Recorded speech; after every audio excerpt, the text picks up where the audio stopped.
Hari-Hari Swalayan. Oh, ini karir awal ya? Ya, karir awal Hari-Hari Swalayan, pernah di cabang Lokasari, Fatmawati, ITC.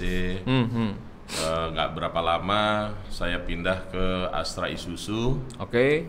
Astra Isuzu dan Mogot di bawah Bapak Andi Cahyono. Pindah ke Dan Mogot 105 di bawah Pak Isma, Pak Eka, Pak Hairil, dan pindah lagi di 2004 ke Metro 3 Berlian di bawah Bapak Gunaifi dan Pak Joko Mulyanto. Background pasti otomotif lebih lama ya? Betul, background otomotif lebih lama. Kurang lebih berarti 2000 sampai 2011 ya. Disitulah muncul ya ide-ide apa untuk ngembangin usaha, ngembangin bisnis dari perjalanan karir tadi ya. Betul. Disitulah muncul ide, banyak ide untuk melihat peluang ambulan, pemain ambulan karoseri sangat sedikit. Jadi berkeinginan saya coba belajar menggali impian di sini. Kepingin awalnya itu kenapa? Apakah tadi ketidakpuasan misalnya? Ya wajar, ketidakpuasan yang membangkitkan motivasi untuk lebih sukses, iya. Intinya ketika saya mau langsung bergerak, saya mau harus punya usaha sendiri khususnya di bidang karoseri, itu apa sih yang memunculkan itu awalnya? Kita melihat masyarakat Indonesia itu banyak yang takut dengan kondisi ambulan. Dalam artian mereka begitu ngelihat ambulan paranoidnya keluar. Ada ambulan, takut. Ada yang mati nih. Iya, seperti itu. Ada yang meninggal nih gitu ya. Karena memang kondisi ambulan zaman dulu banyak yang tidak terawat. Dengan desain-desain yang menurut saya ya begitu-begitu aja gitu. Nah, kami hadir untuk mencoba menyelaraskan dan memakai teknologi-teknologi yang ada. Kita buat ambulan menjadi menarik. Tidak menakutkan lagi dan benar-benar fungsinya itu dapat. Ketika kita menolong pasien, kan kelebihan dan kekurangannya ada. Ada nilai di situ. Ada nilai di situ. Nah, awal modal kalau boleh tahu berapa sih untuk jadi jadi pengusaha karoseri ini nih? Ini kan orang pasti mikirnya kalau mau usaha tuh modal lagi. Boleh sebutin nggak? Jangan-jangan nggak modal nih? Saya alhamdulillah modal saya cuma bikin akte perusahaan, CV 6,5 juta. Waduh, terus? Terus selebihnya saya ada uang 1,5 juta, ya itulah yang saya jadiin modal ya? Modal awal. Luar biasa. Dan modal kepercayaan konsumen itu yang paling besar. Nah, dengan sekarang berapa tahun perjalanan dari awal sampai 2011 sekarang? 2011 sampai sekarang ya 9 tahun. 9 tahun dengan akumulasi sekarang kalau boleh di rata-ratakan, nggak usah sebut pastinya, dengan kelipatan aset yang sudah berapa sekarang? Dari 6 juta sekarang udah jadi berapa tuh beranaknya? Iya, 6 juta sudah jadi ya puluhan M lah Pak. Luar biasa, Masya Allah. Alhamdulillah, luar biasa. Jadi teman-teman jelas ya. Jadi ini baru sepotong nih, menarik sekali ya, baru sepotong nih, kayak kue aja sepotong gitu. Baru menarik sekali bahwa dari 6 juta hanya membuat sebuah akte usaha ya, CV, menjadi puluhan miliar. Luar biasa. Nanti kita teruskan Pak Imron. Saya ke Kang Audi dulu. Kang Audi juga ini luar biasa ya, jadi motivator UMKM ya, dan banyak juga memotivasi beberapa teman-teman untuk bisa usaha segala macam. Nah, kalau melihat dari perjalanan Pak Imron nih, ada apa yang menjadi core? Apakah motivasi yang kuat? Apakah kesungguhan? Apakah dari niat yang yang tulus nih untuk tadi tuh ngelihat ambulan yang maaf ya mungkin kurang layak gitu ya, akhirnya jadilah sebuah usaha yang sangat luar biasa, value-nya bagus, untungnya juga bagus. Dari kacamata seorang motivator apa bisa dilihat nih? Waduh, ini luar biasa sekali. Yang pertama saya mendapatkan sebuah kehormatan untuk bersama-sama dengan beliau nih, seorang pengusaha yang sukses, kelas berat nih beliau. Walaupun berat juga. Berat juga. Masya Allah ya. Yang bisa saya lihat itu beliau memang dari segi keberanian itu luar biasa ya. Itu. Oke. Perencanaannya pun luar biasa, matang, idenya pun bagus sekali.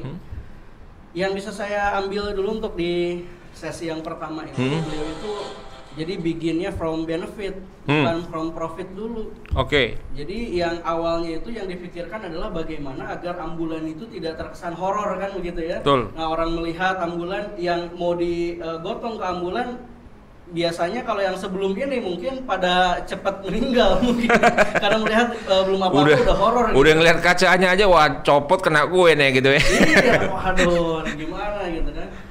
Nah, jadi dengan adanya ambulan pintar ini dan juga dengan teknologi-teknologi yang terkini gitu kan, itu adalah sebuah hal yang sangat-sangat positif karena dari benefit. Lalu yang kedua, jadi di saat kita bermain dengan matematikanya Allah itu 1 ditambah 1 menjadi 27 kalau dalam sholat kan gitu ya. Beliau tuh bukan lagi berkompetisi dengan yang lain, tapi beliau udah berkolaborasi nih. Tadi kan berjumpa dengan para orang-orang expert di bidang usaha, para petinggi negara gitu untuk dan lain-lain gitu, relasinya juga beliau dimanfaatkan. Dan yang saya lihat memang di saat start from benefit itu dan berbisnisnya itu dengan Allah itu untungnya nih berkali-kali lipat nih gitu ya. Jadi tadi dari 6 jadi 6 juta menjadi 60 miliar begitu kan. Nah itu udah berapa ratus ribu kali lipat. Jadi memang di saat saya melihat itu banyak sekali orang-orang yang dikali lipatkan oleh Allah karena di awalnya itu dari benefit ya, dari benefit yang akan kita berikan bukan dari profit. Nah di saat kita niatnya memang diluaskan seperti itu, maka Allah juga akan meluaskan rezekinya. Betul. Nah kalau misalkan niatnya hanya untuk kekayaan pribadi, kan banyak orang yang ditanya ketika orang-orang ini pada gagal atau berhasil itu selalu ujung-ujungnya ke saya gitu. Ya betul. Nah misalkan kenapa mau bikin usaha ini? Ya biar saya nanti punya mobil, biar saya nanti punya rumah yang layak. Jadi ujungnya ke saya, biar keluarga saya nanti seperti ini gitu. Nah di saat itu digeser menjadi untuk banyak orang, diganti nih benefit gitu. Untuk apa Anda bikin pesantren? Bukan biar saya nanti punya banyak aset, bukan gitu. Akan tetapi apa yang diberikan kepada kontribusi kita yang akan kita berikan kepada masyarakat gitu. Nah seperti beliau, jadi yang dipikiran di awal itu bukan apa yang saya dapatkan nanti akan saya 60 miliar, kira-kira gitu nggak Baru? Iya betul. Nah ya kan.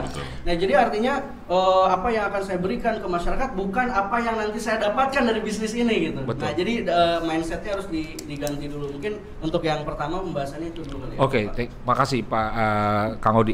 Jadi memang saya pernah dapat cerita dari beliau ya.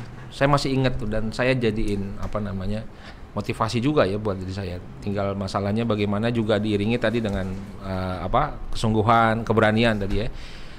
Nanti coba ingat lagi. Pak Imron dulu pernah cerita ke saya. Pernah suatu saat beliau masih jadi tadi ya kan perjalanan karir tuh dari bawah tuh, dari penjaga hari-hari ya, supermarket hari-hari ya. Terus jadi sales Isuzu ya, di Mitsubishi. Pernah di suatu saat beliau lagi kehujanan di motor. Nanti coba diceritakan lagi. Terus ada orang yang minta gitu ya di jalanan, beliau kasih dengan seada-adanya uang yang ada tuh. Nah coba ceritain lagi deh. Itu mungkin awal berkahnya ini sampai sekarang. Nah nanti kita terus ke arah tema hari ini ya, sedekah menjadi berkah dan terus berlimpah. Ya, alhamdulillah zaman dulu saya pernah ada cerita yang menarik.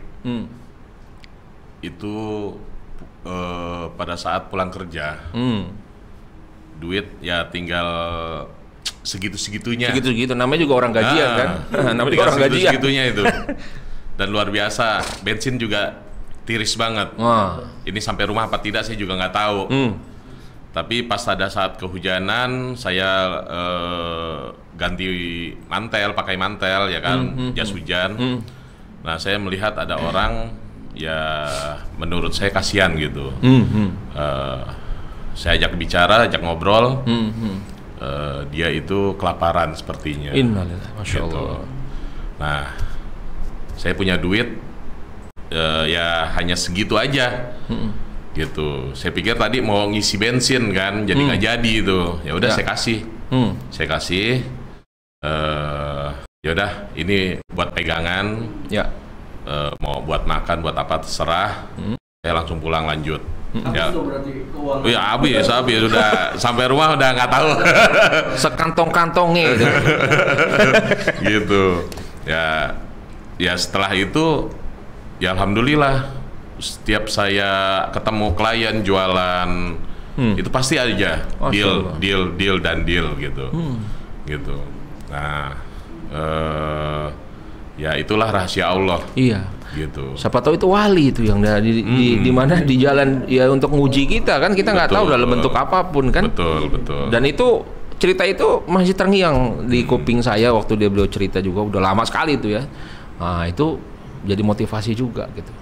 Dan itu. Oke, saya lanjut ke Pak Imron lagi. Nah, sekarang berapa karyawan?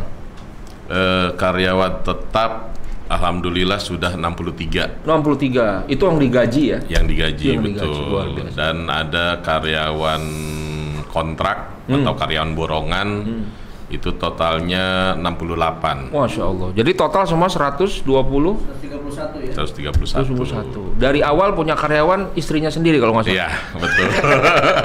Coba cerita dikit tentang awal awal banget merintis berdua sama istri kayak gimana? Memang awal sekali merintis dengan istri, saya bilang saya mau keluar dari kerjaan di Mitsubishi, saya mau buka usaha sendiri. Saya jadi direktur, istri jadi komisaris, ya kan? Nah, saya bilang ke istri, udah, saya direktur, merangkap sales, merangkap kurir, merangkap OB, merangkap lain-lain. Nah, kamu di rumah merangkap akunting, merangkap administrasi. Betul. Jadi seperti itu. Kita cuma berdua aja kolaborasi kemana-mana. Ada minta penawaran, saya telepon istri bikin penawaran. Istri banyak membantu lah di situ, kasih semangat. Saya pergi ke daerah untuk presentasi ke dinas-dinas. Jadi saat itu saya banyak belajar dari karoseri lain, salah satunya TSM. Tresna Sukses Mandiri itu Pak Sartono, ya guru saya juga itu. Nah, saya belajar dari beliau tentang ambulan. Nah, izin, saya cobalah wilayah Indonesia Timur. Pertama kali. Langsung ya? Langsung tuh terjun. Saya terjun langsung ke Indonesia Timur. Nah, coba memasarkan di Indonesia Timur seperti apa. Saya coba jalanin.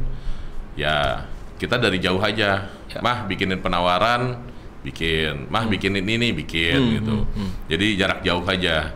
Nah itu alhamdulillah dari 2 tambah lagi.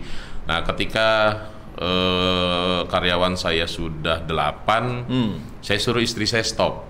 Udah di rumah saja, gitu. Ngurusin keluarga, ngurusin anak aja, gitu. Jadi biarin karyawan lain yang ngurus. Nah udah seterusnya. Gitu. Dari awal merintis tadi berdua istri sampai lumayan settle lah, maksudnya lumayan sudah mulai agak ibarat perahu tuh kalau di gelombang awal pantai kan, wah itu kan nerjang ombaknya kan luar biasa tuh. Sampai agak lumayan stabil itu di tahun keberapa Pak Imron? Saya mulai stabil itu di 2014. Jadi berapa perjalanan tahun? 2011 tadi ya? Iya dari 2011 4 tahun lah. 4 tahun lah ya, mulai agak ini ya, mulai growth-nya bagus. Nah, itulah perjalanan waktu. Jadi memang suka dukanya banyak. Saya baru berjalan setahun ditipu orang. Waduh. Gitu.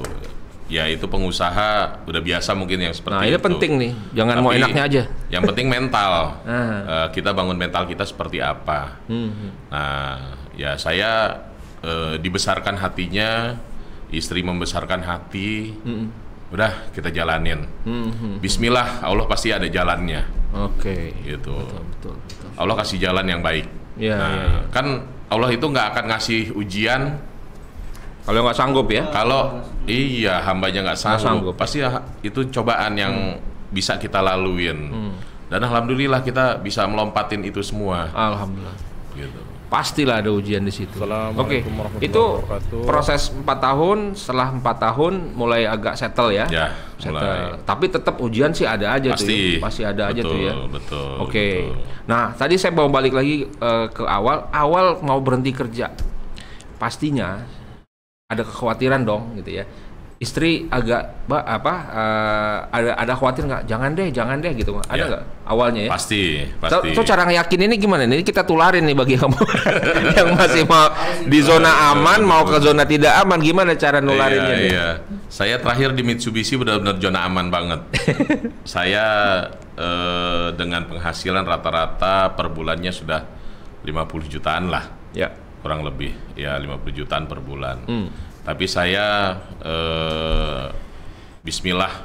dengan Bismillah saya keluar, saya usaha sendiri, dan dengan Bismillah juga saya punya tekad, saya pengen jadi pengusaha sukses, pengusaha besar, dan tetap koridor agama kita dahulukan. Padahal di salah satu merek tadi beliau juga sebagai seorang marketing sales juga udah sukses tuh 50 juta gitu ya. 50 juta itu per bulan, bukan yang kecil ya. Itu tetapi masih tadi konteksnya ke zona aman kan? Masih zona aman, masih dalam ya masih ujungnya jadi pegawai akhirnya mulai pindah untuk menjadi memberi manfaat banyak orang kalau jadi bos tuh. Beda ya dengan itu.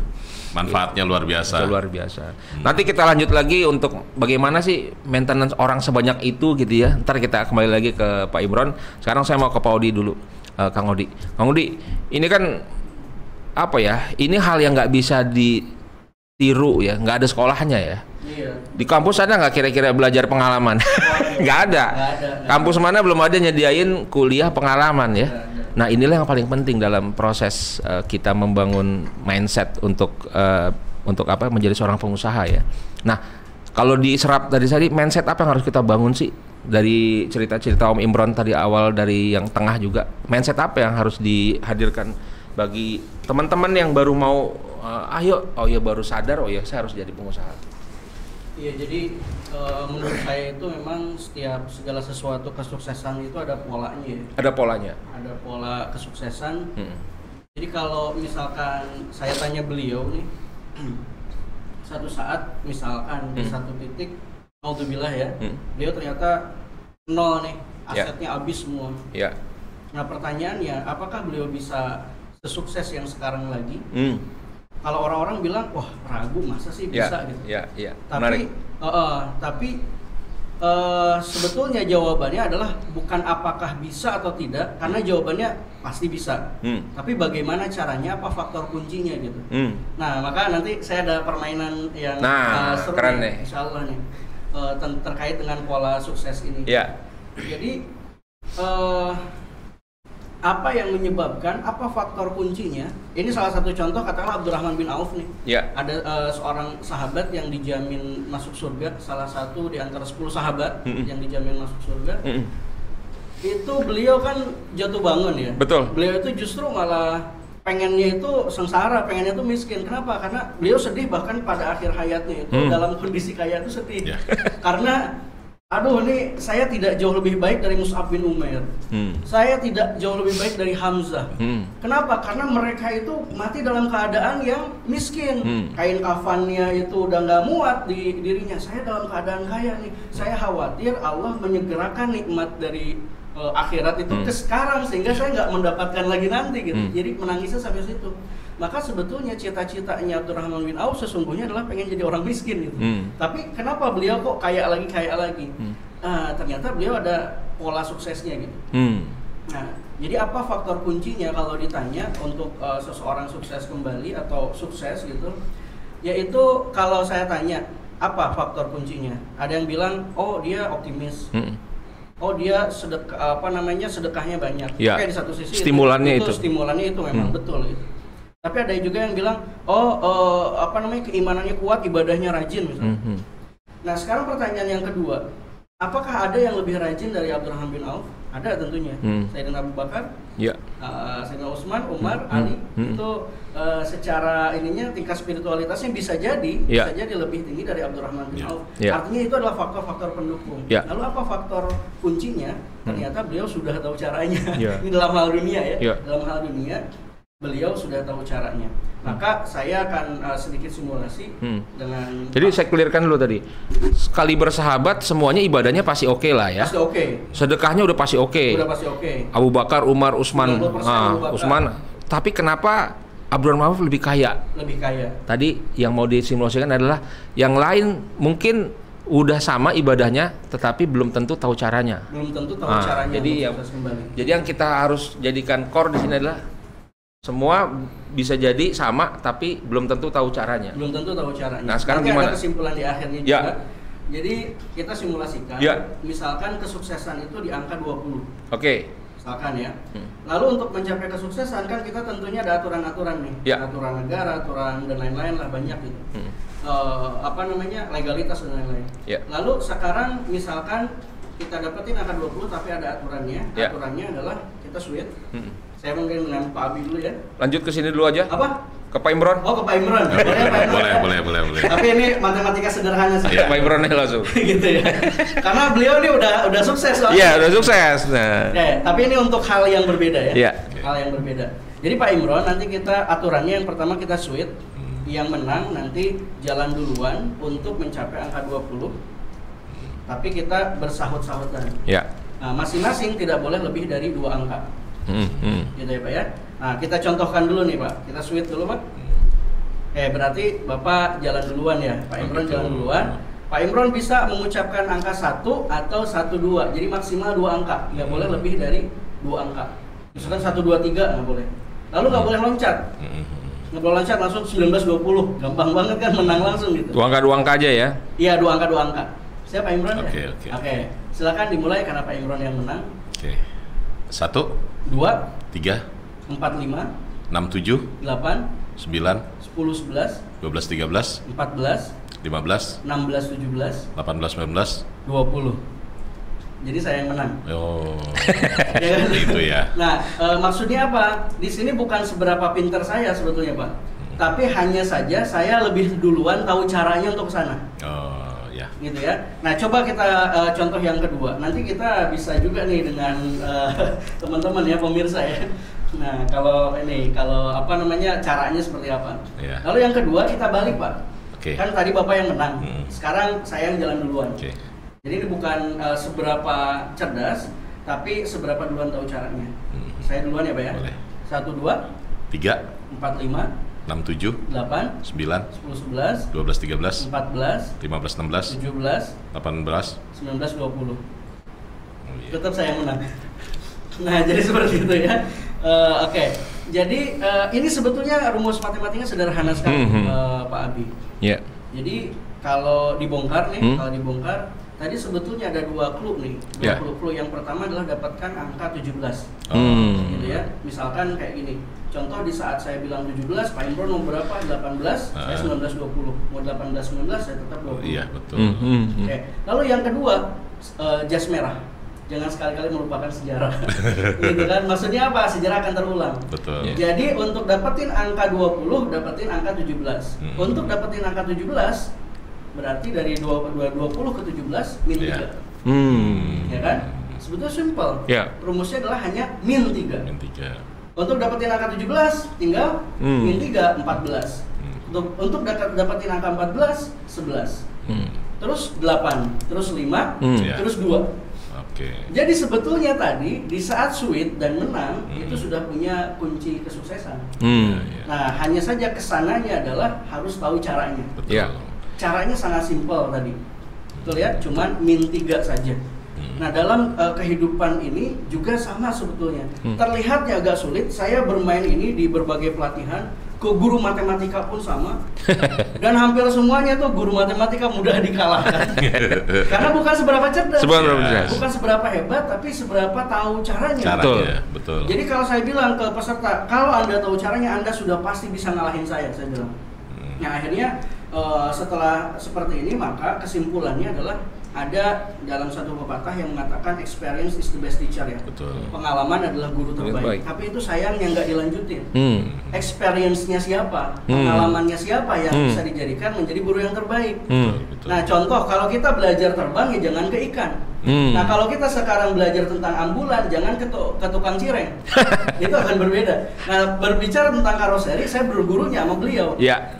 Nah, yang tadi itu beliau lakukan itu sudah sangat tepat. Maka itu mengapa beliau itu cepat pertumbuhannya? Karena beliau langsung belajar ke gurunya yang di bidang itu.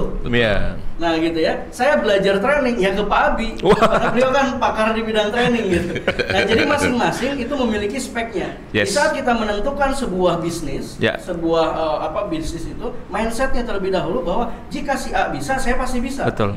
Tinggal sekarang kita cek si A ini yang mana yang telah sukses. Betul. Siapa yang A yang telah sukses? Saya melihat nih, wah Pak Imron udah sukses di bidang ambulan. Maka di saat saya ingin belajar karoseri, saya pasti mendekatinya Pak Imron. Saya belajar training, saya mendekatinya Pak Abi kan gitu. Nah, jadi seperti itu. Oke, menarik ya. Jadi ada kunci ya. Ada kunci sukses di mana seseorang itu kalaupun tadi harus menempuh misalnya ujian tadi kembali nol, nggak sulit. Bahkan tadi Abraham bin Auf sampai cerita yang lanjutannya kalau nggak salah yang dia beli kurma busuk itu ya. Iya. Tujuannya biar mau jadi miskin, nggak miskin karena tahu lagi caranya. Nah, Pak Imron, kembali ke Pak Imron dulu. Kuncinya apa sih? Angka 17-nya Pak Imron apalah intinya tadi ya. Min 3-nya Pak Imron. Nah, biar tular nih angka 17-nya apa sih? Kalau boleh tahu. Alhamdulillah angka 17-nya mungkin salah satunya kita sedekah. Nah, itu penting tuh. Tema hari ini. Gitu, luar biasa. Nah, sedekah utama Pak Imron tuh sebenarnya ada nggak rutinitas? Nggak usah disebutin misalnya ke si A, ke si B, si C misalnya. Intinya harian kah, bulanan kah misalnya. Nah ini juga tips sukses ya, karena memang sedekah itu juga tips sukses gitu. Misalnya apa yang selama ini dilakukan dalam proses sedekahnya? Tanpa harus menyebutkan kan, ini kan sebenarnya sedekah boleh juga disebutkan, nggak ada urusan ria atau apa kan, menularkan kebaikan kan. Alhamdulillah untuk masalah sedekah saya 100% percaya dengan istri. Jadi banyak penghasilan saya itu saya kasih istri dan saya serahkan istri yang mengatur untuk sedekah. Seperti itu. Ada yang per hari, ada yang per minggu, ada yang per bulan. Luar biasa. Nah itu yang rutin. Dan sejauh mana dampak itu yang Pak Imron rasakan ketika sedekah kita lancar itu juga berbanding lurus dengan mudahnya kita menghadirkan kesuksesan dalam tadi proses jualan atau apa? Sejauh mana? Ya luar biasa jauhnya ya, luar biasa besarnya. Karena dari sedekah itu Allah ngasih garansi. Allah ngasih garansi.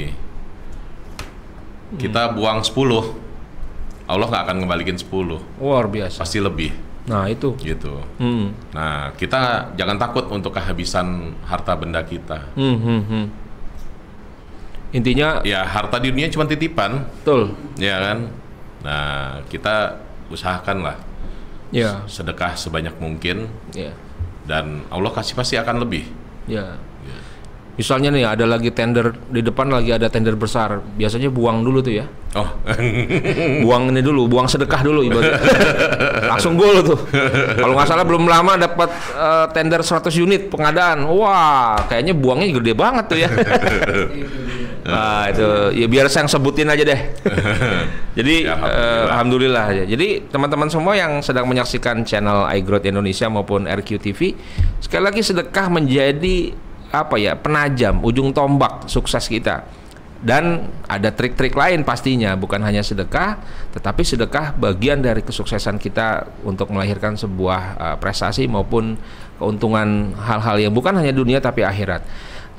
Baik, saya mau tanya lagi, kita explore nih yang paling penting pengalaman nih hari ini pengalaman. Kalau pengalaman sama penglamaan, nah bedanya di mana tuh?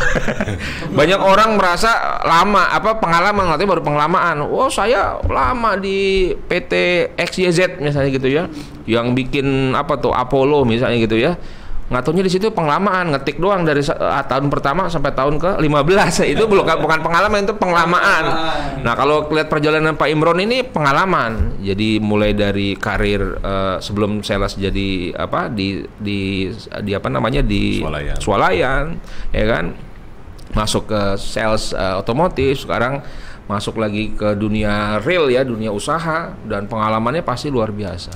Nah, dalam pengalaman ini apa yang paling menarik Pak Imron dalam apa namanya melakukan negosiasi bisnis dalam menghadapi orang nih, yang paling penting kan pasti kalau jadi pengusaha tuh yang paling penting ngadapin orang. Betul. Ada yang menarik nggak? Yang bisa di-share pengalaman apa kira-kira yang tadinya orangnya itu kelihatannya bagaimana gitu ya, ternyata malah jadi nguntungin besar tuh. Betul. Saya ada pengalaman, ada satu sisi bilang buruk, ada satu sisi bilang baik. Nah, jadi pengalaman saya ketika ada pengadaan tender, saya menang pengadaan tersebut dengan angka selisih Rp1. Oh, Rp1? Rp1. Saya lebih murah Rp1. Tapi ada sisi lain, mungkin Allah menyelamatkan saya dari Rp1 itu. Saya terganjal oleh aturan untuk dokumen, ya kan. Akhirnya ya saya bersyukur bahwa mungkin sedekah saya lah yang menyelamatkan saya. Kalau misalkan saya tetap jalan dengan dokumen yang tidak beres, ujung-ujungnya akan berantakan juga. Nah, itu yang saya ingat terus. Dan ada satu lagi pengadaan, saya sudah ditetapkan sebagai pemenang. Tiba-tiba saya disuruh mundur, bubar, ya kan. Nah, ya saya karena saya pemain baru, ya kan, newcomer, saya ikut. Dan ujung-ujungnya mereka juga bermasalah, yang pengganti saya. Jadi dari situ saya berpikir bahwa sedekah ini bisa menyelamatkan saya. Gitu. Ketika tender berjalan, ketika pengadaan berjalan, proyek berjalan, secara nggak sadar kita diselamatkan sama Allah. Oh iya. Gitu. Udah, kau jangan masuk di situ. Nanti akan ada masalah di kemudian hari. Ada sinyal tuh ya? Iya. Kita berpikir positifnya gitu. Kan banyak orang, aduh ini kenapa kita nggak dapet ini? Padahal udah di depan mata, udah menang ini. Akhirnya kita dengan semangat membara, kita hajar terus. Gimana caranya biar menang? Nggak seperti itu caranya gitu. Allah punya kuasa. Kita serahkan aja semua sama Allah. Kita mau kalah, mau menang, ya kan Allah yang ngatur. Kalau memang menang dengan menang mudah pun bisa. Itu udah kekuasaan Allah. Gitu. Tetap berhusnuzon, berbaik sangka pada Allah ya. Betul, betul. Ya alhamdulillah. Banyak perjalanan-perjalanan menarik, kisah-kisah menarik yang bisa saya tularkan untuk menjadi pengalaman-pengalaman yang luar biasa. Ya, oke. Ngomong-ngomong udah berapa cabang nih di Indonesia, Ambulan Pintar Indonesia? Alhamdulillah Ambulan Pintar sudah ada 3 cabang. Yang pertama di Bekasi, yang kedua di Semarang. Peterongan Semarang, yang ketiga di Padang. Padang ya? Pariaman. Luar biasa. Gitu, alhamdulillah. Dan rencana ke depan dalam tahun 2021 nih misalnya 2021 insya Allah lagi penjajakan di Makassar. Luar biasa. Gitu, lagi penjajakan. Kita doakan semua lancar semua ya. Amin. Baik, pastinya tadi punya karyawan banyak. Semakin banyak yang diurus, pasti semakin banyak kompleksitas. Setiap orang punya karakter tersendiri gitu ya, punya macam-macam asal sendiri. Apa sih yang harus didahulukan di dalam memimpin perusahaan dengan banyak orang seperti ini? Apa yang harus kita jadikan core di diri kita agar mereka juga bisa bekerja dengan bagus, etos bagus, profesional, dan juga yang pasti tadi ya mereka adalah orang-orang yang bertanggung jawab gitu. Apa figur yang Pak Imron munculkan untuk bisa memanage ini? karyawan sebanyak itu. Iya. Karyawan banyak, memang banyak masalah pasti. Iya. Karena banyak kepala, banyak pemikiran. Setiap orang punya masalah pasti. Betul. Kalau saya di kantor, di workshop, itu semua karyawan saya anggap teman. Saya anggap teman. Jadi saya usahakan sebisa mungkin saya temannya mereka, mereka teman saya. Oke. Gitu. Menarik. Untuk di dalam kantor tetap ada atasan bawahan, ya kan, ada jarak sedikit lah. Tapi kalau di luar kita sama. Oke. Gitu. Saya tetap main ke rumah mereka satu persatu, saya sambangi. Kalau di dunia bisnis kan beda ya. Biasanya ada karyawan mainnya ke tempat bosnya terus. Ya. Gitu. Ya. Betul ya. Tapi kalau saya, insya Allah saya coba main ke tempat anak buah saya. Ya. Kita balik seperti itu. Ya. Biar kita tahu siapa sih istrinya, siapa sih anaknya, keluarganya siapa aja, kehidupan ekonominya gimana, gitu. Karena pendekatan secara kekeluargaan itu lebih baik. Yeah. Dan Pak Abi juga pernah mengisi acara di family gathering kita ya. Betul. Luar biasa. Gitu. Ya intinya pendekatan yang nggak harus formal, tetapi efektif gitu ya. Manajemen around tadi ya, masuk ke bagaimana dia pimpinan tahu tentang masalah di keluarganya, itu juga penting ya. Nah, nanti disambung Kang Hodi terkait bagaimana sebenarnya yang paling fokus kita sebagai seorang pimpinan mengcoach. Nah, beliau juga kan Anda kan juga coach bisnis gitu ya, dalam kaitan ke arah bagaimana bisa memotivasi karyawan dengan sebanyak ini. Apa sih yang harus dikembangkan? Nah, tadi kalau Pak Imron lebih ke memanage mereka dengan mereka nggak sebagai ya walaupun ada atasan bawahan secara struktur, tapi mereka diperlakukan seperti keluarga gitu ya. Ngobrolnya maksudnya tidak ada formalitas informal. Nah, sebetulnya pada konteks yang paling efektif di dunia coach harus seperti apa sih yang menghadirkan efektivitas dalam memanage karyawan? Iya, jadi ada banyak gaya-gaya kepemimpinan dalam perusahaan tentunya. Tapi kalau saya boleh diajukan ada diurutkan secara steppingnya itu, leaders itu ada yang menjadikan karyawan itu sebagai resources. Itu yang pertama. Di zaman era dulu itu karyawan itu adalah resources. Karyawan itu adalah ya sumber daya yang diperas, yang bisa bagaimana mendatangkan profit untuk perusahaan. Nah, jadi tahapan yang pertama seperti itu. Lalu tahapan yang kedua, leader itu menjadikan karyawan bukan sekedar resources, tapi sebagai aset. Jadi aset itu kan harus dipelihara.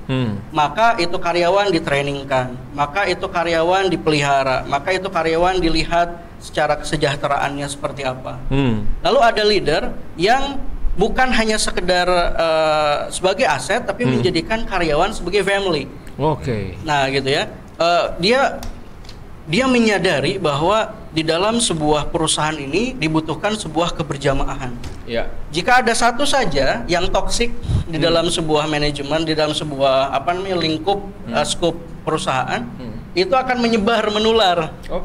Nah, dan ini biasanya terjadi di saat terlalu tingginya, terlalu banyaknya gap dari leader ke anak buahnya. Nah, beliau itu dengan menjadikan family, itu yang pertama akan menyambung sebuah komunikasi interpersonal yang efektif, sehingga ada terjalin self belongingnya, ada sebuah merasa memiliki terhadap perusahaan. Karena banyak orang itu yang quit the job, it's not quit the job, tapi quit the boss. Jadi banyak orang itu bukan berhenti dari pekerjaan, tapi berhenti dari bosnya gitu. Nah, maka ini bos ini menjadi kunci juga. Di saat beliau menjadikan family itu karyawan sebagai family, sebagai best friend gitu kan, sebagai teman, itu akan membuat mereka ada sebuah self belonging, dan luar biasanya di saat mereka nyaman. Jadi ada faktor bukan hanya lahir saja, tapi batinnya kenyamanan di dalam pekerjaan. Ini menjadi sebuah doa nantinya. Nah, jadi karyawan itu karena merasa nyaman, maka mereka merasa betah. dan mereka ingin sustain ini perusahaan. Betul. Maka betul, mereka mendoakan itu terus ada perusahaan. Kekuatan doa di situ. Ada kekuatan doa di sedekah tadi ya. Iya. Nah, jadi ini luar biasanya pendekatan beliau, tapi di saat bekerja beliau juga bisa menempatkan posisi. Artinya si para karyawannya juga paham akan hal itu gitu. Betul. Nah. Dan saya lihat nyambung dikit, beliau menerapkan tadi human resource value, bukan human resource development lagi tuh. Karena human resource development sudah juga kalah beberapa tahun lalu dengan human resource value. Sebelum value, human resource competence, human resource lebih kepada sebelum value. Nah, sekarang yang dikembangkan beliau tadi human resource value, lebih kepada meningkatkan value ke orang lain agar orang lain juga punya value akhirnya. Dan sama human resource solution, ya, human resource itu seperti misinya iGrowth. Jadi iGrowth sedang mengembangkan human resource value, bukan human resource development lagi. Karena kalau human resource development orang hanya disuruh kerja, ya kan? Tapi kalau value, menularkan value, ketika value-nya ada, akhirnya orang itu ketika bosnya juga punya value, ditularin ke anak buah jadi value juga. Di sinilah sama-sama sukses, maksudnya seperti itu. Nah, gimana tanggapannya Kang Odi? Iya tuh, itu benar juga. Sehingga jadi gini ya, betul tadi kata beliau itu bahwa semakin banyak karyawan semakin banyak masalah karena masing-masing memiliki masalah. Memiliki kepala, memiliki pemikiran yang berbeda. Nah, terbayang nggak kalau misalkan tidak diposisikan sebagai value tadi dan solution yang tadi, maka mereka akhirnya tidak dapat nih dari solusi yang sini, mereka akan mencari dari solusi yang lain. Betul. Nah, itu dia nih yang bahayanya kan? Bahayanya. Nah, maka terjadinya banyak turnover karyawan itu karena itu dia tidak mendapatkan solusi itu di tempat dia bekerja gitu. Nah, saya lihat Pak Imron itu menerapkan human resource value and human resource solution. Ya, tadi saya mau mengatakan human resource capital ya, setelah human resource development, human resource capital, akhirnya orang dikapitalisasi. Kalau kapitalisasi bahasanya apa sih? Ya dimanfaatkan ujung-ujungnya gitu kan. Iya. Kalau beliau tadi saya lihat datang ke keluarganya, datang kalau ada yang sakit dia datang menjenguk segala macam, ada faktor apa yang harus dibantu. Pada konteks tertentu bantuan beda dengan kompensasi. Nah, tadi itu sedekah berbeda dengan kompensasi. Banyak cerita-cerita beliau yang nanti akan beliau sampaikan juga terkait tadi. Oke, menarik nih. Jadi nyambung ke HRD-nya juga, ke HRC-nya juga, ke HRS-nya juga. Oh, bukan Habib Rizik. Lagi musim juga ya Habib Rizik. Tapi juga yang harus kita angkat tadi human resource value-nya. Karena value hari ini sangat-sangat harus dibutuhkan pada proses apapun ya. Baik, kita lanjut dulu lagi ke Pak Imron. Pak Imron, pada konteks tertentu pernah nggak ada kejadian misalnya karyawan yang bermasalah? Ya pastinya ada ya, pertanyaan ini ada. Katakanlah dia mengalami melakukan kesalahan fatal lah di perusahaan. Ya. Lalu apa sikap Pak Imron? Akhirnya orang ini kembali menjadi orang yang tadinya bermasalah justru menjadi orang yang tidak bermasalah. Yeah. Jadi orang yang justru menguntungkan perusahaan kembali. Nah, resep-resep ini perlu kita gali nih. Iya. Betul. Lanjut, Pak Imron. Alhamdulillah ada sedikit cerita. Pernah ada salah satu karyawan saya mendua. Mendua bukan berarti yang lain ya. Yeah. Jadi mendua ini dia tidak menjual produk yang kita miliki. Oke. Ya alhamdulillah ketahuan sama saya. Alhamdulillahnya. Ya orang itu takut, panik, dan dia merasa bersalah sampai mau mengundurkan diri. Oke. Gitu. Saya bilang dengan gaya pendekatan saya. Kenapa kamu lakukan seperti itu? Harga nggak masuk, Pak. Ya. Karena barang yang dia jual itu untuk salah satu kakak temannya katanya. Ya. Nah, saya bilang lagi,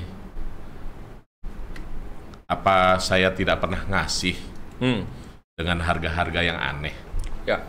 Kalau kamu bilang terus terang, ini buat saudara, ini buat teman. Ya. Nggak mungkin saya nggak kasih. Ya. Pasti saya kasih.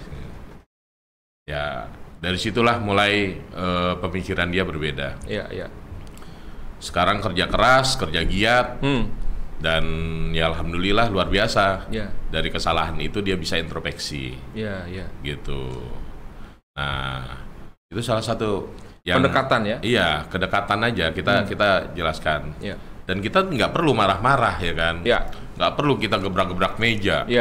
Nggak perlu kita bisa bicara bahasa kasar kan. Betul. Kita pendekatan halus, kita tegur halus, kita kasih pengertian. Betul. Gitu. Nah, dengan seperti itu aja, dia bisa kembali ke jalan yang benar lagi. Intinya ada sesuatu yang kita harus pahami. Setiap tadi karyawan punya karakteristik tersendiri ya. Betul. Tinggal bagaimana kita menghadapi orang per orang itu dengan cara yang berbeda walaupun maksudnya sama. Betul. Betul. Jadi luar biasa. Lanjut. Sebenarnya background keluarga tuh lebih banyak jadi pengusaha atau jadi awalnya apa sih? Orang tua dulu awalnya apa sih? Pegawai apa memang turunannya turunannya pengusaha ya? Kan kadangnya gitu. Gen itu menentukan juga. Nah, kita uji nih. Ini teori gen nyambung nggak gitu? Ya alhamdulillah saya 8 bersaudara, saya anak ke-6. Keluarga saya, orang tua saya, bapak saya itu pegawai negeri. Dulunya di Telkom. Dia bagian keuangan. Kakak pertama Mas Agus, dia wira swasta, dan sekarang kakak saya itu di cabang API Semarang, membantu saya. Yang nomor 2 Bahari Antono, dia sekarang punya usaha HRD Forum. Ya alhamdulillah bisnisnya bagus, jalan, jadi pengusaha. Walaupun kita semua nggak ada darah pengusaha ini, dari bapak, dari ibu nggak ada. Karena ayah pegawai ya. Betul, dari pegawai lah. Yang ketiga Teguh Priyono, pegawai negeri di Bea Cukai. Yang keempat Rohmah, itu sekarang dosen. Yang kelima yang keempat Dr. Herman Darmawan. Oh, dokter ya? Ya, Dr. Herman Darmawan, dokter. Sekarang di Pekanbaru. Yang kelima barulah Rohmah, Rinati Nurati Robani. Yang keenam saya. Yang ketujuh Rohmah Rinati Wastuti. Dia pengusaha makanan ringan. Yang ke-8 Kukuh Aryo Mojono. Dia sekarang membantu ibu saya di rumah. Seperti itu. Jadi kalau dilihat dari teori gen, akhirnya terbantahkan nih Kang Odi. Iya, kan di atasnya ayah beliau adalah pegawai. Tapi kalau lihat dari tadi mayoritas dari total 8 ya. 8 hampir 60-40 sih pengusaha tuh tadi. Betul. Pengusaha ya. Jadi teori gen ini terbantahkan. Jadi sebenarnya saya mau mengkerucutkan bahwa sebetulnya untuk jadi pengusaha tuh nggak perlu keturunan, maksudnya begitu ya. Betul. Tinggal masalahnya motivasi kita mau sukses. Lalu yang kedua lebih kepada tingkat ada kecerdasan yang hari ini perlu digali ya. Kecerdasan itu yang saya lihat Pak Imron ini kecerdasannya bukan kecerdasan yang sifatnya bukan kecerdasan technical skill. Orang ini kan sekarang sekolah akhirnya itu kan hanya memacu technical skill ya, memacu technical skill. Tapi kalau Pak Imron lebih ke people skill. Ketemu orang gimana ngadepinnya, jadi sukses dapat duit. Ketemu orang nego deal asik jadi dapat duit. Itu people skill. Gimana menurut Kang Odi? Itu dia. Jadi yang saya dapatkan tadi itu yang pertama di saat ada konflik ya. Betapa banyak itu orang-orang yang di saat dia memimpin sebuah perusahaan dan itu perusahaan itu mulai maju terlihat. Betul. Maka dia merasa bahwa wah ini perusahaan saya maju berarti cara saya benar. Maka akhirnya dia menjadi Tuhan kecil tuh. Apa maksudnya? Tuhan kecil tuh dia merasa bahwa yang benar itu saya. Contohnya apa, ini berhasil kok. Nah maka rata-rata orang yang udah posisi di atas itu sulit untuk mendengarkan, malah pengennya didengerin terus. Nah jadi kalau misalkan ada sebuah kesalahan, kamu tuh kenapa, kamu kok bisa kayak gini sih, kamu harusnya gini, gitu diberikan nasihat. Nah tapi beliau itu terbalik, jadi mindset beliau tuh banyak yang terbalik ya. Luar biasa. Nah jadi justru yang bagusnya untuk posisi yang sudah di atas itu adalah terus merasa kurang, dan tadi itu kemampuan, ada skill satu yang beliau miliki, yaitu kemampuan untuk mendengarkan. Itu penting. Nah itu penting banget. Di dalam dunia hipnoterapi pun ternyata banyak sekali klien-klien saya itu di saat sudah kita memiliki skill kemampuan mendengarkan, itu mereka malah solusinya terselesaikan dengan sendirinya gitu. Betul. Nah beliau yang pertama diucapkan ke karyawannya adalah, kenapa kamu melakukan hal ini? Ceritakan. Dia pun bercerita, dan itu nggak mudah, karena di saat kita bertanya dengan nada yang otoritatif, dengan nada yang marah, maka jawabannya dia nggak akan menyembunyikan, dia akan menyembunyikan, dia nggak akan cerita gitu. Betul. Nah tapi di saat pendekatan yang baik dengan mendengarkan, kenapa setelah didengarkan, oh gitu ternyata masalahnya. Nah setelah tahu masalahnya, maka ada dalam hipnoterapi itu ada 3 rumus. EAR, ear. Ear itu telinga ya. Tapi kepanjangannya EAR itu adalah explore, yang A-nya adalah accept, yang R-nya baru response. Nah salah satu contoh ini ya, sedikit parenting. Ini Pak Abi. Jadi ada seorang anak kecil, dia habis berantem sama kawannya. Pas pulang ke rumah, ibunya melihat, kamu kenapa malah berantem? Ibu tuh nggak pernah berantem, ayah kamu nggak pernah berantem waktu zaman dulu. Kamu tuh harusnya belajar. Langsung ke R, langsung ke R ya, langsung ke respons. Nah padahal si anak itu ternyata dia mau cerita, mah aku tadi habis berantem, langsung di-cut sama R, maka jadi dia nggak curhat. Akan tetapi si anak itu sebenarnya dia mau cerita, mah sebenarnya tadi tuh ada anak kucing yang dimain-mainin sama anak-anak yang lain gitu kan. Aku tuh pengen ngebela anak kucing itu, kasihan. Tapi pas aku mau ngambil itu anak kucing, mereka, kamu jangan ikut campur, malah aku ditendang, aku dipukulin gitu. Nah kebayang nggak ada besar perubahannya tuh di saat kita tambah E dan A-nya. Jadi tambahkan E dan A, mengeksplor dulu sampai pada akhirnya kita tahu masalahnya, baru jadi bukan hanya value tapi ada solutionnya di situ. Nah itu luar biasa. Oke, luar biasa Kang Odi. Nah Pak Imron, dari keterangan tadi Kang Odi, apa inspirasi awal ya, kan tadi ear ya, denger dulu ya, inspirasi awal hingga merenung, akhirnya jadilah sebuah niat, dari niat mulailah jadi sebuah tindakan untuk melangkah, dari melangkah mulailah action menjadi sebuah kebiasaan untuk yes, saya harus melangkah di usaha ini. Ada inspirasi apa awalnya? Siapa yang menginspirasikan ini? Saya lihat kan tadi kalau background keluarga kan ya itu jauh tuh. Betul. Inspirasi untuk sukses saya lebih melihat saya ingin membantu perekonomian Islam. Wah, luar biasa. Perekonomian Indonesia. Saya ingin membantu banyak orang, membuat kebutuhan kerja, kebutuhan hidup. Banyak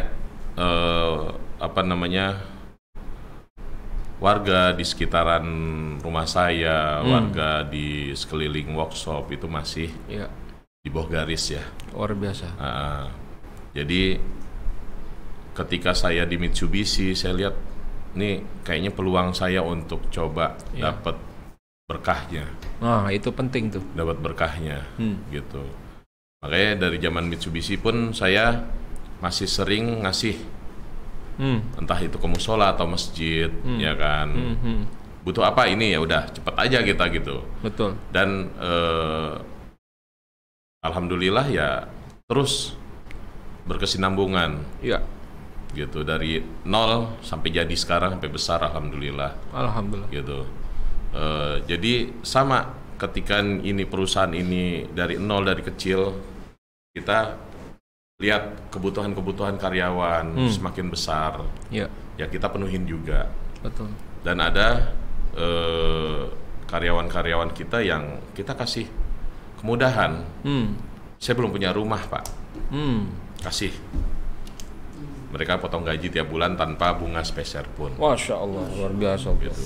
Nah, ada juga kita mulai dari 2014, saya setiap tahun akhir bulan itu ada 2 karyawan, 1 karyawan terbaik, 1 sales dengan penjualan terbanyak, itu saya umrohkan, gitu. Jadi saya malah haus seperti itu gitu, untuk memberi. Ya, jadi, dan itu nggak ada habisnya Bang. Luar biasa.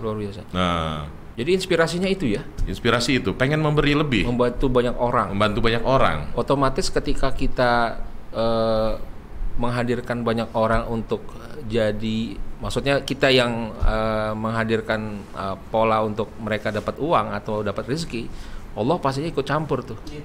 Karena setiap kepala yang tadi ada 160-an karyawan tadi, kan nggak 160 kepala itu juga kan.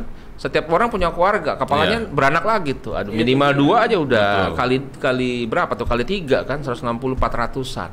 Benar. Belum lagi kalau dia ngejamin ibunya, ngejamin ayahnya. Wah, berkah banget tuh. Nah, ini pemirsa iGrowth channel dan pemirsa RQ TV, ini inspirasi yang sangat luar biasa. Jadi ketika kita mencari rezeki, pola kita harus kita rubah nih. Seperti tadi Pak Imron, jangan hanya mikirin kantong sendiri, jangan hanya mikirin pendaringan sendiri kalau orang Betawi bilang gitu.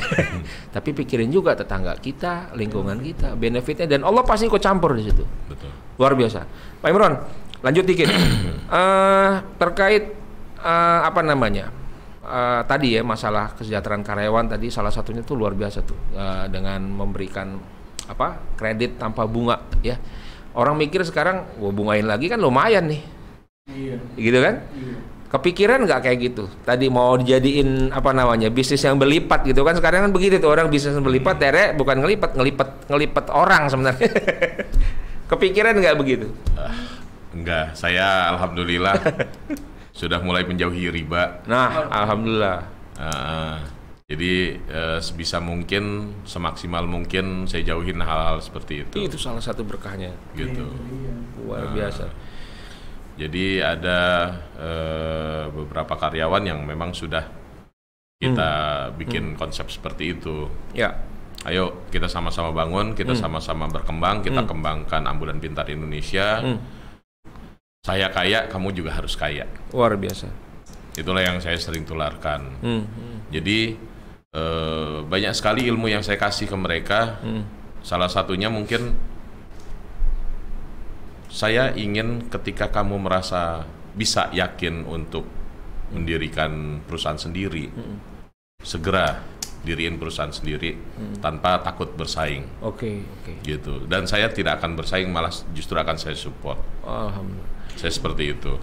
Oke. Ambulan Pintar Indonesia sekarang kalau disejajarkan rating berapa nih di Indonesia nih? Jangan-jangan rating 1? Belum. Ya alhamdulillah dari beberapa karoseri ambulan, Akindo, Akma, Tresna, Cakra, CKM, 99. Saya sih masih belum ada apa-apanya lah. 5 besar lah ya. Ya syukur, masih belum ada apa-apa. Ya 5 besar sampai 10 saya masih besar lah. Belajar. Ya. Dan kita doakan semakin growth ya. Sesuai dengan moto kita iGrowth gitu ya. Nah, saya juga growth gitu ya. Dan kita semua growth intinya betul, gitu. Betul. Ya udah 5 besar tuh. Sedangkan baru perjalanan waktu tadi 9 tahun ya. 9 tahun luar biasa. Oke. Nah, apa keistimewaan yang dari sisi klien nih, kalau dari ya pastilah ya ada obrolan-obrolan kecil atau testimoni gitu ya. Apa sih yang bisa dikatakan wah Ambulan Pintar ini berbeda ya, berbeda dari sisi apanya misalnya? Apa sih testimoni yang paling menarik? Ambulan Pintar Indonesia itu dari testimoni customer yang sering saya tanyakan, pertama kita fast respon. Respon cepat. Penting tuh. Itu yang paling penting. Ketika ada yang minta ini, cepat kita tanggapi, cepat kita kelola masalah. Jangan sampai masalah itu berkembang. Gitu. Nah, dari konsumen lah kita besar. Dari konsumen kita bisa maju. Nah, itu saya percaya seperti itu. Ya alhamdulillah konsumen banyak yang percaya dan mulut konsumen itu luar biasa. Betul.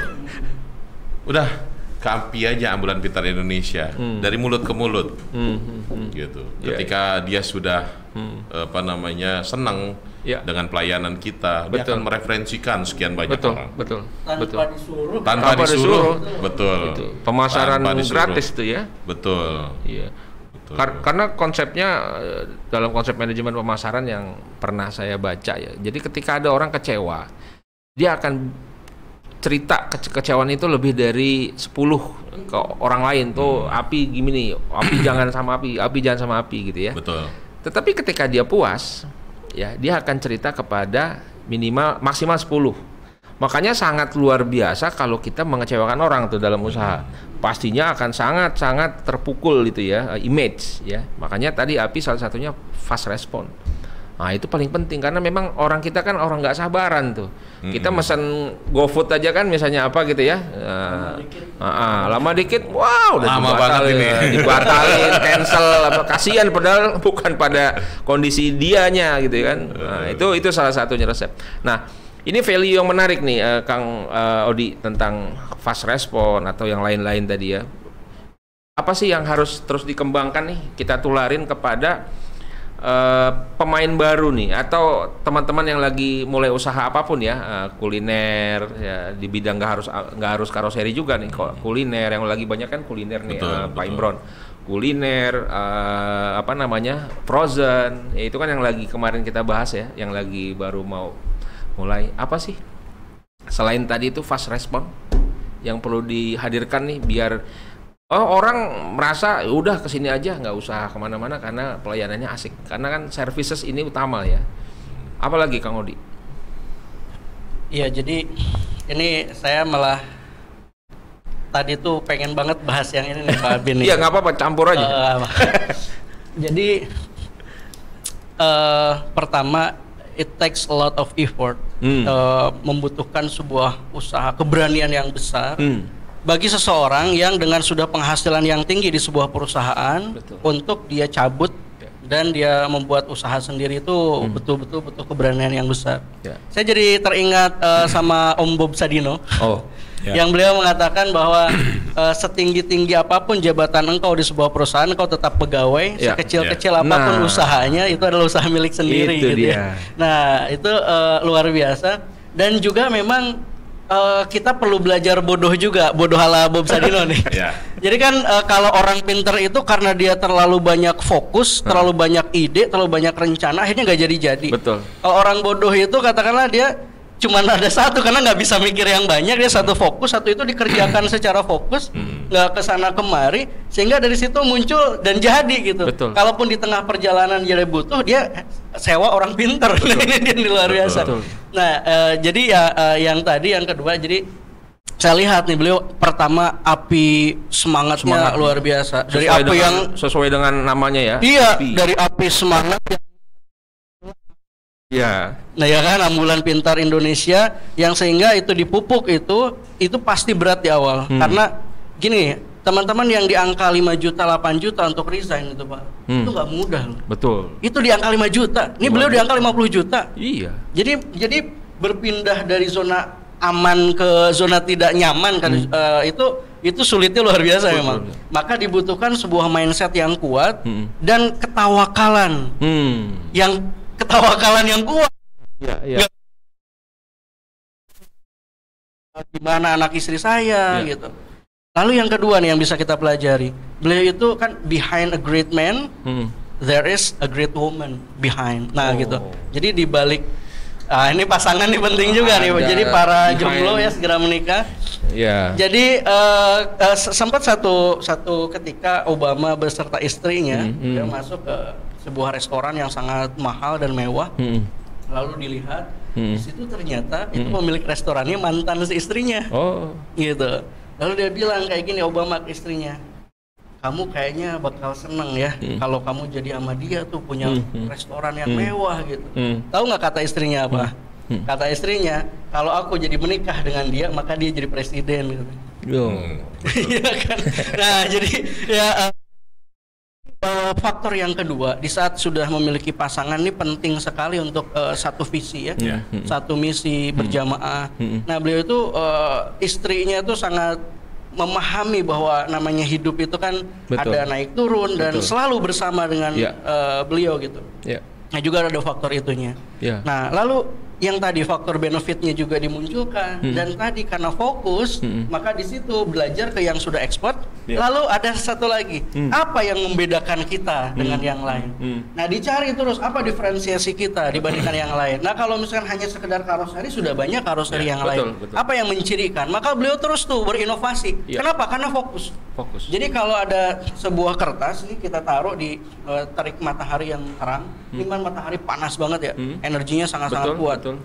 Di saat ditaruh itu berjam-jam, mau 4 jam, 8 jam itu kertas nggak akan terbakar.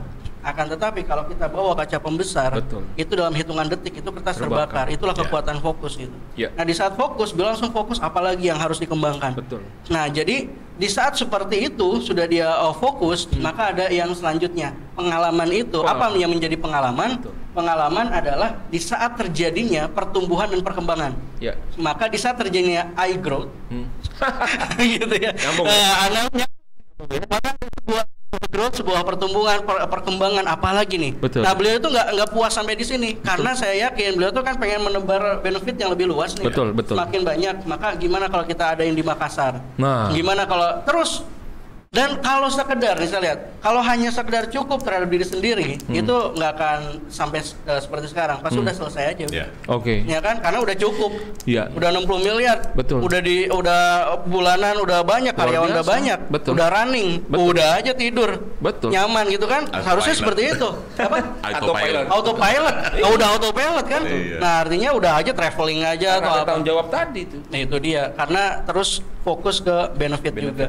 Nah mungkin itu sih luar biasa banget nih. Ini luar biasa ya, kita masuk ke segala sisi ya. Dan saya mau masuk lagi ke sisi pendidikan. Saya jadi berpikir hari ini bahwa saya berpikir harusnya dosen-dosen S1 itu hari ini nih, S1 nih yang anak-anak kuliah diajarin, harusnya dosen-dosennya nih model-model pengusaha sukses begini. Itu dia. Kalau kembali kepada menularkan tadi kepada siapa? Kepada orang yang udah sukses. Lah dosen hari ini kan ya pengajar kan. Satu lagi. Bentar. Nih saya jadi ingat ya. Betapa banyak orang, apa bedanya bos sama leader, Pak? Ini salah satunya nih, saya belajar dari beliau nih.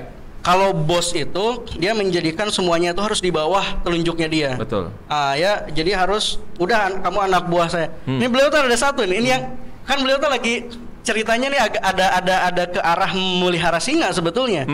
Nah, jadi leader apa bedanya sama bos? Leader itu adalah dia berhasil menelurkan leader-leader berikutnya, pemimpin-pemimpin berikutnya. Maka tadi ada perkataan bahwa kamu kalau mau pengen usaha, sok saya support. Nah ini kan memelihara singa sebetulnya, karena kan ini nanti akan jadi kompetitor sebetulnya. Tapi karena beliau percayakan keberkahan itu, dengan benefit itu, rezeki Allah yang ngatur. Rezeki Allah yang ngatur gitu. Justru malah seperti ini sekarang gitu kan. Makanya. Dan saya kembali lagi ke pikir tadi, hari ini kita kan dihadirkan sama apa namanya ya, kurikulum pendidikan yang sebenarnya nggak nyambung sama nanti proses pekerjaan atau karir. Saya berpikir malah harusnya dosen-dosen saat itu kumpulan pengusaha sukses agar melahirkan orang-orang sukses. Kalau mau belajar ilmu nanti S2, S3. Itu dia. Setuju ya? Setuju. Nah begitu. Nah ini sebenarnya tamparan gitu. Dan luar biasa nih. Jadi kembali ke Pak Imron, tadi mengajarkan orang untuk sukses dan akhirnya kembali suksesnya datang ke beliau. Nah, dari satu karyawan boleh cerita nggak siapa yang tadinya nggak bisa jualan atau jualannya biasa akhirnya jadi yang sangat luar biasa? Boleh cerita nggak Pak Imron? Ya, saya ada satu karyawan menurut saya spesial. Okay. Spesial. Dulu dia sopir saya. Sopir saya kemana-mana sama saya. Ikut meeting, nganterin saya meeting, selalu ikut saya terus, ya kan, nganter kemana-mana. Suatu saat dia bilang, Pak, boleh nggak saya jadi marketing? Dia bilang seperti itu. Boleh? Kenapa enggak? Boleh. Kamu boleh jadi marketing dengan syarat kamu belajar dulu sama saya, kamu ikut setiap saya meeting, setiap saya ketemu customer, kamu diam. Saya tetap perkenalkan, tapi kamu diam aja. Kamu pelajari apa yang saya bicarakan, dan kamu dengar, kamu rekam apa yang saya omongin, dan kamu lihat konsumen seperti apa. Mulailah dari satu customer lain. Akhirnya dia udah pede nih. Pak udah pede, yakin bisa jualan, bismillah. Bismillah, jadi jualan. Nah, terus jualan pertama dia itu dari Medan. Oh, luar biasa jauh kan? Iya. Jualan pertama, ya alhamdulillah, customernya nawar terus ke dia. Saya nggak mau dampingin, saya nggak mau ngomong, saya cuma di sampingnya saja. Saya hanya melihat respon dia seperti apa sih. Gitu. Selalu ditawar lagi. Harganya benar-benar habis, mepet. Mepet banget. Sampai akhirnya minus. Harga minus. Dan saya saat itu masih BBM ya, saat itu. BBM dia harga tahan itu udah minus. Dia langsung kaget melihat BBM saya, langsung ditahan sama dia. Tapi tetap jadi itu customer. Dan benar, alhamdulillah rugi. Iya, alhamdulillah. Yang penting deal dulu. Yang penting kan deal dulu. Kalau saya selalu berpikir pecah telur. Iya. Pecah telur dulu. Biar ada motivasi jualannya. ya. Nah, ketika sudah pecah telur, saya berhitunglah sama dia. Nih, saya kasih insentif. Saat itu insentif 2,5 juta kalau nggak salah ya. 2,5 juta saya kasih ke dia. Walaupun itu udah minus ya. Padahal harusnya nggak dapat tuh ya. Iya, harusnya. Tapi saya tetap percayakan dia, ini untuk semangat awal. Saya kasih dia reward karena dia sudah membawa konsumen. Karena mungkin dari konsumen ini akan bicara ke konsumen lain. Saya berharapnya seperti itu. Saya kasih, terus saya ajak lagi keluar. Saya lihat ketika saya sholat di satu masjid, begitu bareng dia tuh, begitu keluar dia masukkan uang yang saya kasih ke dalam kotak amal. Sekali lagi sedekah. Semuanya. Sekali lagi sedekah ya, luar biasa. Semua dimasukin. Sekali lagi sedekah. Gitu. Nah, itu luar biasa. Saya cuman bisa berdoa, ya Allah, kasih rezeki yang banyak ke dia, gitu. Nggak berapa lama dijualan lagi itu, dan alhamdulillah terus jualan terus. Itu track record penjualan di perusahaan saya dia. Sampai sekarang. Luar biasa, masya Allah. Dan insentif dia luar biasa, udah ratusan juta. Per tahun ya? Per tahun. Per tahun udah ratusan juta ya? Luar biasa. Ya rata-rata luar biasa itu. Gitu. Nah, itu sekarang itu the best marketer. The best marketing. The best marketing. The best marketing. Prestasi terakhir berapa dia tahun ini atau tahun yang inilah yang paling bagus sebelum, kalau tahun ini kan biasa lah lagi kondisi seperti ini. Kurang lebih 200-an lah. 200 unit. Kisaran berapa tuh? Kalau dari ininya kompensasi ininya fee marketingnya. Dia dapat berapa tuh satu tahun? Kurang lebih setahun itu ya mungkin 300-400-an lah. 300-400 juta ya, luar biasa. Kurang lebih. Menarik banget ya. 16 menit per bulan. Tadinya dari sopir dan belum tahu cara bagaimana menjual. Betul. Tapi sekali lagi fokus dan didampingi oleh seorang coach. Betul. Coach langsung, atasannya langsung dan bosnya langsung coach ya. Luar biasa. Betul. Dan saat ini beliau jadi kepala cabang saya di Bekasi. Oh, yang di Bekasi. Yang di Bekasi malah. Dia yang megang. Oke. Betul. Baik, menarik. Tapi waktu yang memang terbatas bagi kita. Sekali ini kita bagi 5 menit dari Kang Odi dulu. Kita butuh resume nih dari hasil cerita Om Imron. Apa sih yang perlu kita hadirkan ya dalam proses mulai usaha, maintenance-nya, lalu mulai dengan tahan dengan ujian-ujian tadi, terus mulai settle dan meraih suksesnya dengan harus seperti apa sih seharusnya? Iya, jadi saya teringat Quran surat Al-Maidah ayat 35. Ya ayyuhalladzina amanu taqullaha wabtaghu ilaihil wasilah wajahidu fisabilillahi la'allakum tuflihun. begin from the end dulu, la'allakum tuflihun, agar engkau beruntung. Nah, jadi di saat kita ingin beruntung, maka ada 3 syarat. Yang pertama adalah ittaqullah, bertakwa kepada Allah. Tentunya. Nah, tadi dengan berhusnudzon kepada Allah, selain ibadah ritual, tapi spiritual kita juga harus dekat dengan Allah ya. Betul. Lalu yang kedua, wabtagu ilaihil wasilah, dan carilah olehmu wasilah. Nah, wasilah-wasilah ini memang banyak dan bisa sangat subjektif. Akan tetapi yang di sini yang salah satu yang pentingnya, wasilah ini adalah coach ya. Seorang yang tepat, coach yang tepat. Dan di situ setelahnya wabtagu ilaihil wasilah, dalam hal apa dulu? Wasilahnya. Dalam hal ingin berbisnis sukses, beliau sudah membuktikan. Kenapa? Karena dari awal itu merancang dari sendiri, nol, sama berpasangan ya sama istrinya. Beliau artinya sudah mengalami dari multi talent nih, multitasking juga. Betul. Gitu. Mulai keuangannya, mulai strategi bisnisnya, marketingnya. Artinya segala bidang itu sebetulnya beliau intinya core-nya sudah tahu nih. Nah, di saat seseorang yang langsung wabtagu ilaihil wasilah, wasilahnya ke beliau, lalu dibimbing dengan cara yang tepat memang, ya kan? Akhirnya apa? Dan yang ketiga, wajahidu fisabilillah, bersungguh-sungguh di dalam jalan Allah di situ. Nah, di saat dia bersungguh-sungguh dan sudah bertakwa tadi, dengan wasilahnya sedekah, semuanya disedekahkan gitu kan. Itu luar biasa, itu wasilah juga. Dan coachnya langsung, wasilahnya dengan pemiliknya langsung. Dan wajahadu fisabilillah, maka la'allakum tuflihun. Maka agar kita bertakwa, agar beruntung. Nah, 3 syarat ini nih. Kalau di dalam Quran surat Al-Maidah ayat 35. Nah, ini sangat-sangat efektif nih menurut saya. Alhamdulillah. Jadi jelas ya, arahan tadi saya kunci di mujahadah, bersungguh-sungguh ya. Walaupun tadi ketakwaan, memilih wasilah yang tepat, itu juga bagian dari perjalanan sukses. Terakhir ke Pak Imron, Ibu masih ada ya? Ibu ada. Alhamdulillah masih ada. Ayah kalau masalah udah nggak ada ya.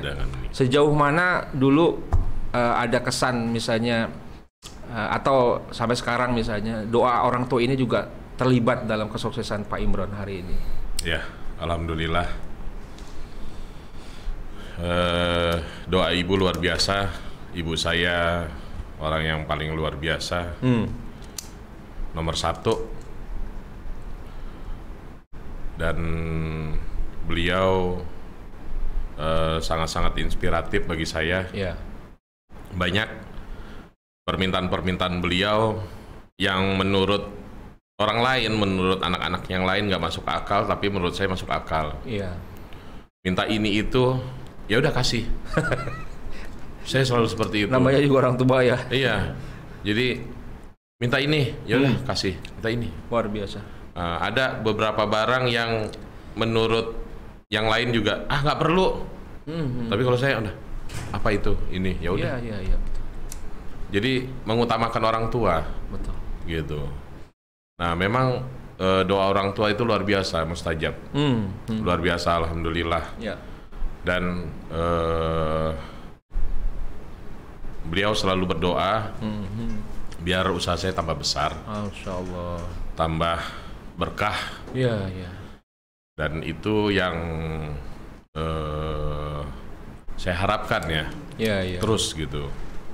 Nah, mudah-mudahan ibu saya terus sehat. Amin. Ya, lanjut. Ya, saya walaupun harta saya kasih ke ibu saya, itu belum cukup. Betul. Untuk membalas semua kebaikan, semua kasih sayang, semua doa yang udah diberikan ke saya, itu nggak cukup. Masya Allah, luar biasa. Lengkap ya, sedekah, sukses untuk membangun kepercayaan karyawan tadi, lalu juga menghadirkan manfaat untuk lingkungan, lalu juga menularkan sukses, bukan hanya sendiri sukses, dan terakhir yang kelima adalah orang tua kuncinya tuh, karena jimat yang dihalalkan ya. Ada seorang ustadz bilang atau ulama, jimat yang dihalalkan dunia ini bukannya kalung atau apa, adalah orang tua. Jadi selagi masih ada orang tua, itu loh jimat kita. Jimat penarik apa aja tuh? Penarik kesuksesan, penarik keberkahan dan sebagainya. Oke, luar biasa hari ini, walaupun kurang sebenarnya ya. Nanti kan ada sesi 3-10 kali ya.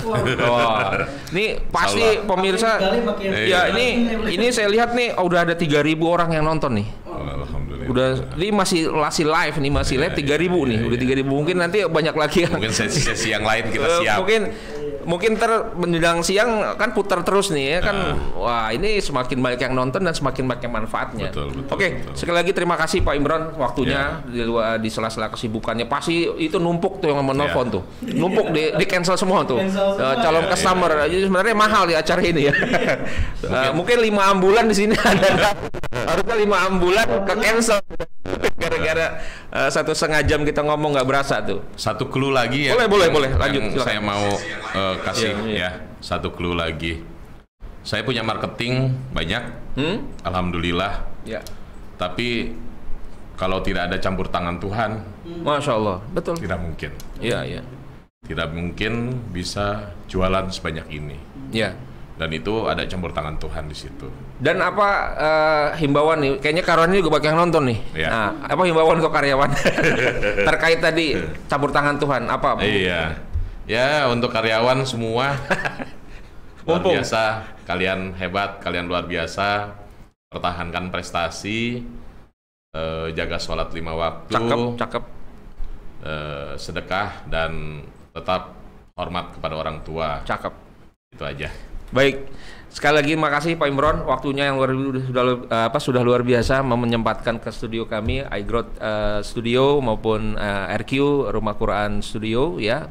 Dan Pak Kang Odi ya yang sudah meluangkan waktunya lagi untuk memotivasi semua. Alhamdulillah, mudah-mudahan Allah yang bisa ganti keberkahan ini waktunya dengan hal-hal lain yang bermanfaat ya. Dan sekali lagi terima kasih dan mohon maaf ada hal-hal yang kurang. Dan sekali lagi pemirsa iGrowth Channel dan RQ TV yang berbahagia, sungguh luar biasa obrolan kita pada hari ini pada figur sukses pimpinan dari Karoseri Ambulan Pintar Indonesia API Indonesia, Pak Imron Bukhari, dan dengan rekan saya Pak Kang Odi panggilannya, atau Pak Rohdian Al-Ahad, motivator maupun coach. Silakan share dan bagikan kepada siapa saja yang ingin sukses, ingin menularkan kesuksesan. Ini sangat manfaat sekali nilai-nilainya maupun wejangan-wejangannya tadi. Sekali lagi atas nama host Abi Darda, saya mohon maaf, dan kita akan berjumpa lagi di lain tema yang sangat menarik dan terus kita akan buat makin menarik dan bermanfaat. Terima kasih. Wassalamualaikum warahmatullahi wabarakatuh. Selamat siang dan sukses untuk kita semua.